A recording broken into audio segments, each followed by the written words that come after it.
Good morning, good afternoon, or good evening, depending on what time you are watching this podcast. This podcast series we call Race, Culture, and the Church.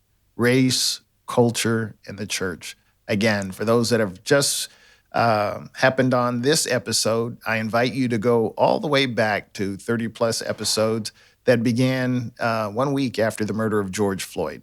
And in that space, we entered into this space of discussing issues surrounding race, culture, and the church. But I am pleased. I am thrilled. I am honored to have today Naomi Feldman, who I've gotten to know very well. We've had table fellowship, and we have gotten to know each other through your grandson, who's got a foot in each world, both at City Church and at B'nai Israel. Ms. Feldman, thank you so very much for joining us. It's my pleasure, and please call me Naomi. Yes, ma'am. I will do my best, but someone as distinguished and to be revered and honored as you, it'll be hard. But again, thank you for entering into this space. I just want to, this will be a different conversation than maybe we've had in the past with politicians and all. But when we met, I shared with your grandson, I said, do you think your grandmother would be up to having a recorded podcast to share broadly? And he said, oh, I think so. And his wife just echoed that. And as we talked, they were spot on. And the conversations that we have had have made me better, have enriched my life, and I'm sure will enrich the lives of those that are watching this podcast. Well, you're very kind.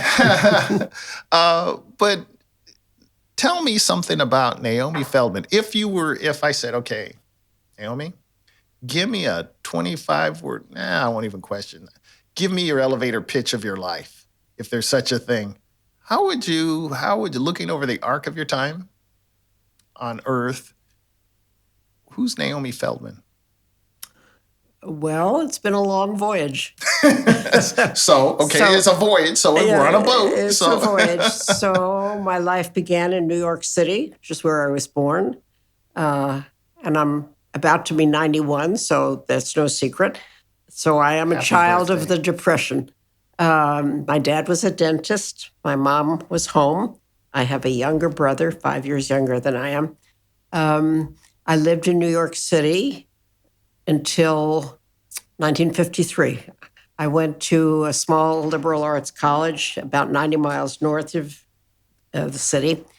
And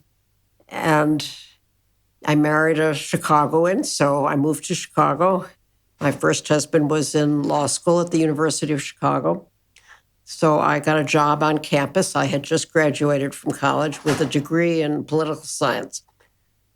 I can still remember the feeling of walking into the social science building at the University of Chicago, and there on the bulletin board, blackboard, entryway, were the names of people whose books I had read, whose influence was great in my academic life. And here they were in person at the University of Chicago. Wow. So I was just pretty blown away by that. And I worked briefly before my oldest child was born for Hans Morgenthau, who was a well-known political scientist at the time, a sort of predecessor of Henry Kissinger, of that line of hard-headed reality politics. No soft soap for Professor Morgenthau. So then I was home with children for many years. How many children? 3 children. Okay. And we lived, I was so blessed, so fortunate to live on the south side of Chicago in a community which was about 400 families. These homes were built by a single builder. And it was a wonderful place to raise children. Kids played at the street. They knew to come home when the street lights went on at night. But it was a safe and happy place. And it became, in the course of the years that I lived there, a much more interesting place because it was very close to what was at the time a Black ghetto on the south side of Chicago. Mm-hmm. Housing in Chicago was, and I think to a large extent still is, very segregated, unhappily. So this Black neighborhood was expanding eastward, and there we were. In the milieu. In the milieu. And working to try to maintain a stable and interracial neighborhood became my full-time unpaid job while I was home with children. And it was one of the most interesting parts of my life, because we were fighting real estate brokers, panic peddlers, brokers who encourage people to leave. You better sell now because the prices are going to go down and crime will go up, and all the hideous racist stereotypes of that era. So we wanted to stay. We thought it was a healthy way to raise children. And the neighborhood did eventually, the transition, I think we slowed the transition by everything that we tried to do to keep it attractive as a place for white families and Black families and everybody else who wanted to live there. But I spent lots of time battling the school board, the superintendent of schools, who was a very powerful man in the days of Mayor Daley, the first. Richard Daley. Yeah. We eventually moved because the local public high school it wasn't good when my husband went there long ago, and it wasn't any better now that it had gone through periods from having gone all white to being pretty much all Black. The experience of my children in the local elementary school was fascinating. I have a whole series of photographs of Jennifer's class, well, everybody's class, starting in Jennifer's kindergarten class where there were 30 faces, probably 25 white faces and 5 Black faces. By the time she graduated from 8th grade, that was exactly the opposite. And that was true for my other kids as well. I think that experience of learning what it is to be a minority was really healthy for my kids. I thought it was a privilege that they got to live in this world. And their take on the world, I think, was largely shaped, well, I don't know about largely, but was shaped to some measure by their experience of growing up in a racially changing, integrated, less integrated as time went on. Anyway, we moved from the south side of Chicago to Evanston when Jennifer was in high school. Is this too long? Should I condense this? No, you are fine, Naomi. Okay. I should perhaps backtrack and say that I met Hugh, my first husband, at a summer institute that was one of the first efforts to create a multiracial cadre of people who were interested in social change, in what the Jewish tradition calls tikkun olam, to repair the world.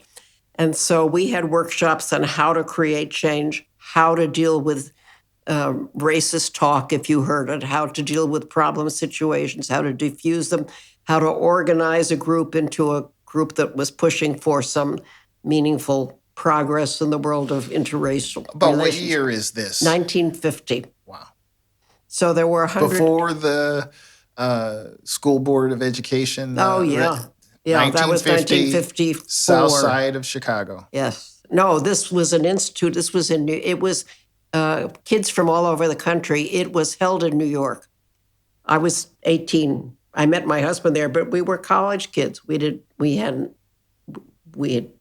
know each other before this. I understand. But this was a group of 100 kids, including Asian kids, Black kids, white kids, Southerners, kids from Native American reservations who had not known any white kids, hardly knew English when they came. So it was a 6-week intensive immersion program. And it was fabulous. It was just one of the things that shaped my life. Well, you took the words right from my mouth. So it sounds like at 18, you're in this situation. Did this shape Naomi Feldman, or did this reinforce who Naomi Feldman was? Well, I would say both. It shaped me in that it was my first experience really outside of a pretty middle-class, pretty white world. So it was the first time I'd been with people of so many different backgrounds, so many different origins. Even in New York. I mean, New York is Yes, but pretty much a melting pot. I lived in Queens, which was a very pretty white, middle class community. Okay. It was mixed in that there were Jews and Christians. And I had a black friend in high school because she played the piano, and we were both in the high school orchestra, but it was pretty much a white high school, Okay. as I remember. The college that I went to was also pretty white. So I was grateful to this summer program, which was called the Encampment for Citizenship, for introducing me to this world. I think my life in this little community on the south side of Chicago was really important to me and to my family.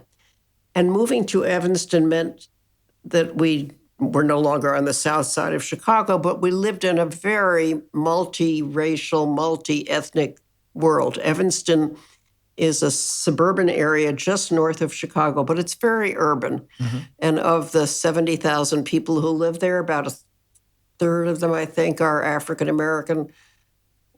I don't know what the number of Latino people is now, but then it was probably 20%.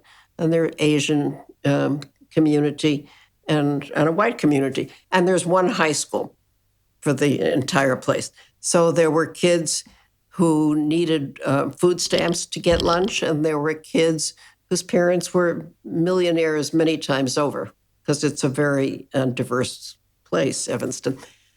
It was my oldest daughter's experience there that made me want to become a teacher. She was in a wonderful program, very student-centered, very creative, and high-quality academic standards. And so I became a teacher, which I had never done before. I worked briefly before Jennifer was born, as I said, at the University of Chicago. I worked before we moved to Evanston. Besides all the volunteer stuff I did, I worked for the Chicago Commission on Human Relations. So becoming a teacher was my first real career to earn money. Mm-hmm. And I taught at Evanston High School for 23 years, and I loved it. It was a job that was made for me. Teaching was a natural outgrowth of your experience that brought you to that point. Now, I know I started all of this. I said, so what's your elevator pitch? This is a long elevator ride. We're going to the 150th floor, which is fine. How did you get to Sacramento? Well, okay. Well, and as we're recording this, we're in Davis, but how did you get to Sacramento? How did I get here? How did I get to California, I guess is the question. There you go. Well, my first husband and I were divorced, married Dan, my second husband. He died almost 5 years ago. Alas, I miss him all the time, of course. Two of my children, all three of my children had moved to California along the way. And Dan has 4 kids, 2 of whom live in California. So as we got older and we had no family in Chicago at all, my kids started to make noise about, come close, Mom. Yeah. We need you, you need us. Let's just get on with that. Mm-hmm. And so my 2 daughters found this retirement community. We moved here in April of 2015. So I've been here for 8 years. So to compare and contrast, if you can, and again, it's not only geographical distance, we've got a time difference, community difference, but the difference between New York, Chicago, and California. What could you say about those? Well, Davis feels very rural to me. It is basically the same size as Evanston, 70,000 people, also a college town. Evanston has Northwestern. Davis has UC Davis. They feel like very different experiences. I love the retirement community that I'm living in. I love being close to my children. Living on the West Coast makes the East Coast feel very far away. I guess they would say the same thing, too. It's like, well, you guys way out California. Right. What is this place that I'm living in now? Yeah. Had you been to California before? I'd been to visit my kids because they were here for 20-some years before I ever moved here. So I guess in a roundabout way, I'm asking, was there much of a life/culture shock coming into this community versus what you experienced in Chicago? I guess Yeah. under the heading of Yes. are people everywhere, Yes. or Yes. are we there's difference here? Well, one of the differences is that this retirement community is pretty much a white community. There are a few Asian people. There are no people of color except the people who work in the dining rooms and the staff. So that's very different. And I wish it weren't so. I loved the job that I had because I was living in a very multiracial world. I love being around all kinds of people. It's such a richness to be able to know people who aren't clones of me. Correct. So there's something to be said about the diversity of thought, diversity of people, diversity of life experience. Exactly. And I guess that I just know that was part of the gravitational pull to meet, to fellowship, to get to know you, and to share you with our race, culture, and the church audience. That if we allow ourselves, we can grow better together, as opposed to just being in an echo chamber, racially, ideologically, culturally. I'm just surrounding myself with the same penguins that I've always hung around. This is my flock. Yeah. It's your flock, but it looks a rainbow of flowers looks better, in my opinion, than just a monochromatic. I couldn't agree more. Yeah. So California, more diverse as far as your experience, this present community you're in, that notwithstanding. But have you witnessed thinking in California to be much different than Chicago, much different from New York? And again, I know I'm going over time, so you've got decades between each one. So I'm not sure I have enough of a sense of California, really. Davis is a very liberal community. The people I know in Sacramento are pretty liberal politically. So in a sense, I'm surrounded by like-minded people. Mm-hmm. The number of people who are politically conservative here at University Retirement Community is probably much less than half, way less than half. So in a sense, I haven't found a whole lot of diversity here. I see. And that's somewhat different from my past life. I mean, my life been a white person in a predominantly white community, but that's more extreme now than it was. The fact that I live here and the congregation that I belong to, B'nai Israel, is in Sacramento means I don't get there as often for services as when I lived in the Midwest, we went to synagogue services maybe once a month, once every 3 weeks, fairly regularly. Mm-hmm. That's harder for me to do now, partly because I live in Davis and rush hour traffic to Sacramento on Fridays is awful. So I miss that connection. I have it vicariously through my children. That connection. It's a good opportunity to pivot. How is you're a member of B'nai Israel there in Sacramento, as you just stated. How has your faith shaped you, or you shaped your faith, or both, or how central and important has that been for Naomi Feldman? I think at different periods of my life, differently.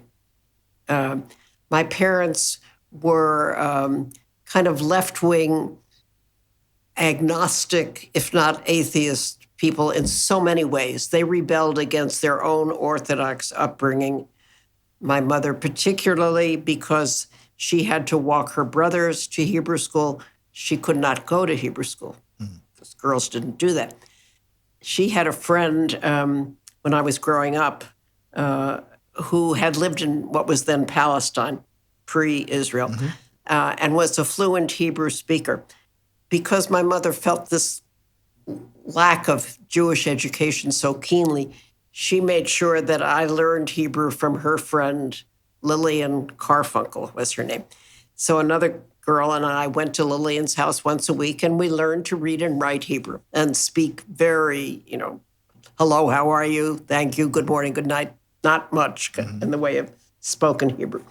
I would say my connection to organized Judaism probably began with my first husband. His family were very devoted members of a Reform congregation in Chicago. We joined that congregation. Our kids went to religious school there. My daughter sang in the junior choir for services on Saturday mornings. And we were pretty involved with that community. And it has remained important to me, so that when Dan and I were together, we belonged to a congregation in Evanston that we went to regularly. When I was 68, I had an adult bat mitzvah, which was very wonderful. Wow. I know it meant much more to me at 68 than it would have at 13. When I was 13, girls didn't do that. So that was very special.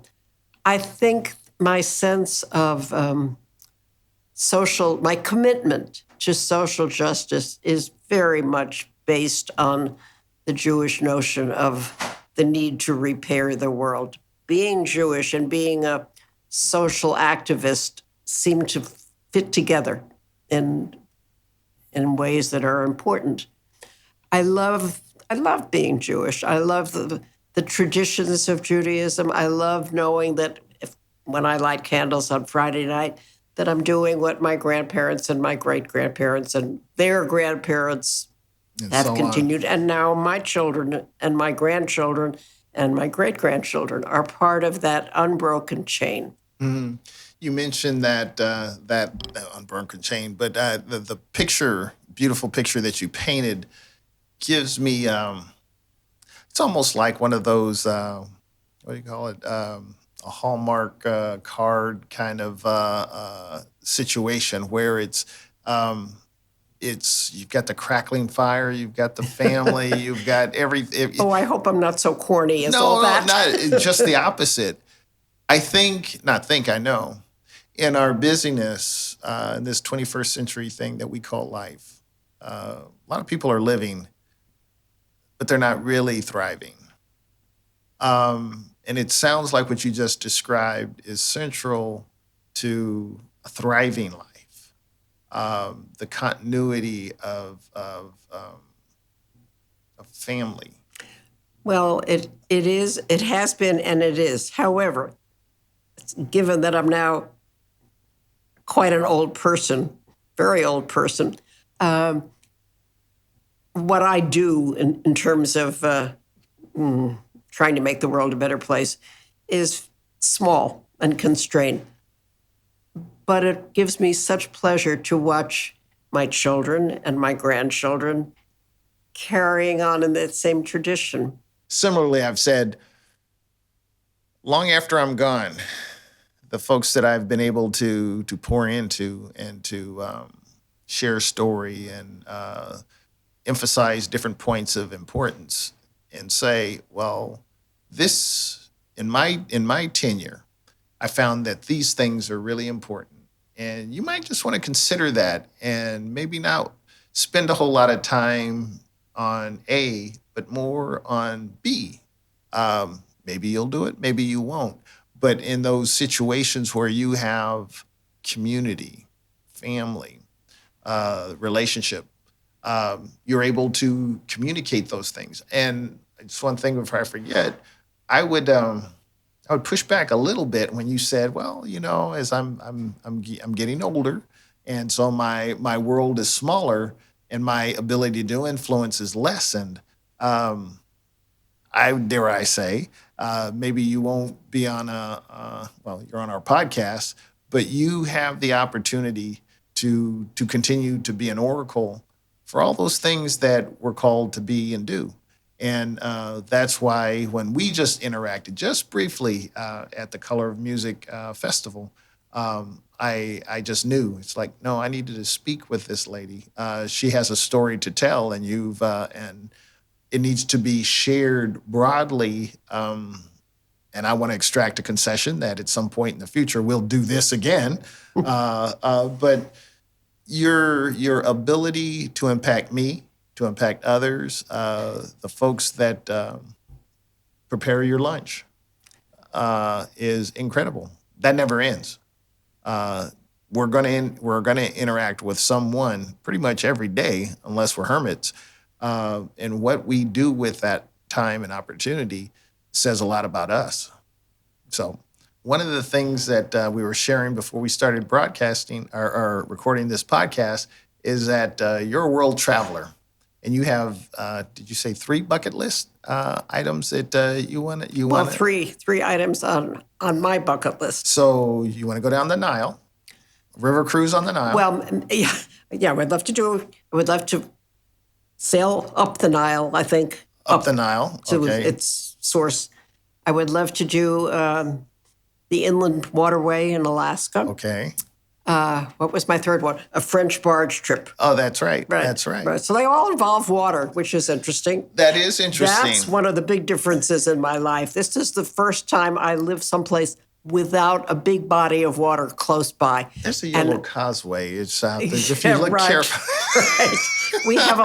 There's a little pond at the entranceway to URC. No, there's an no indoor Lake pool Michigan. and an outdoor pool. Where is Lake Michigan? Where is the no Atlantic Ocean? There's no Hudson River. There's no Lake Honestly. Michigan. No, but we do have the Sacramento. If you really look carefully, you might see a ribbon there. I know. Gabe's father, my son-in-law Rob, goes swimming, kayaking, hiking along the American River frequently. So I could go with him, but it's not the same. So if you were to tell someone, and I think about this myself, if you knew that this was going to be the last 2 minutes or whatever you were going to share with your sons or daughters, your grandkids, what would you say? I love you is what I would say, in as many ways as I could say it. I don't think anything is more important than human connections. I mean, my Judaism is very much a people-focused religion. I know Jews who say they don't believe in an omnipotent God. I know Jews who question the existence of God, but they consider themselves Jews. You know, there's no creed to which you have to ascribe. There are no articles of faith that you have to agree to be Jewish. But to be kind to each other, I think, is very central to being Jewish, and to love each other. So my words to my kids would be, love each other, and I love you.